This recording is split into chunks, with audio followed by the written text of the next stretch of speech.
5 માસથી ફરાર દારૂના ગુનાનો આરોપી એસીબીના હાથે ઝડપાયો। વાવ પોલીસ સ્ટેશનમાં નોંધાયેલ દારૂના ગુનામાં છેલ્લા 5 માસથી નાસ્તા ફરતા આરોપીને એસીબી વાવ થરાદની ટીમે સફળતાપૂર્વક ઝડપી પાડ્યો છે। પોલીસ મહાનિરીક્ષક શ્રી પરીક્ષિતા રાઠોડ, રેન્જ બનાસકાંઠા પાલનપુર તથા વાવથરા જિલ્લા પોલીસ અધિક્ષક શ્રી ચિંતન તેરૈયાના માર્ગદર્શન હેઠળ જિલ્લામાં નાસ્તા ફરતા આરોપીઓને ઝડપી પાડવા વિશેષ અભિયાન હાથ ધરવામાં આવ્યું છે।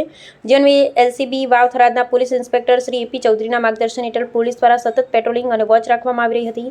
દરમિયાન એલસીબી સ્ટાફ વાવ પોલીસ સ્ટેશન વિસ્તારમાં ફરાર આરોપીઓને પકડી પાડવા માટે પેટ્રોલિંગમાં હતા। તે સમયે હ્યુમન સોર્સ અને ટેકનિકલ સર્વેલન્સની મદદથી મળેલ ચોક્કસ બાતમીના આધારે કાર્યવાહી હાથ ધરવામાં આવી હતી। તપાસ દરમિયાન વાવ પોલીસ સ્ટેશનના પાર્ટ સી ગુનો રજિસ્ટર નંબર 1199607218/2026 હેઠળ નોંધાયેલ પ્રોહિબિશન એક્ટ કલમ 65 AE 116(2) અને 81 મુજબના દારૂના ગુનામાં છેલ્લા 5 માસથી લાલાશાહી મુજબ ફરાર રહેતા આરોપી શ્રવણસિંહ અખીરાજસિંહ રાજપૂત ઉંમર 34 રહે સરવાના, તાલુકો સાંચોર, જિલ્લો જાલોર, રાજસ્થાનને ઝડપી પાડવામાં આવ્યો હતો।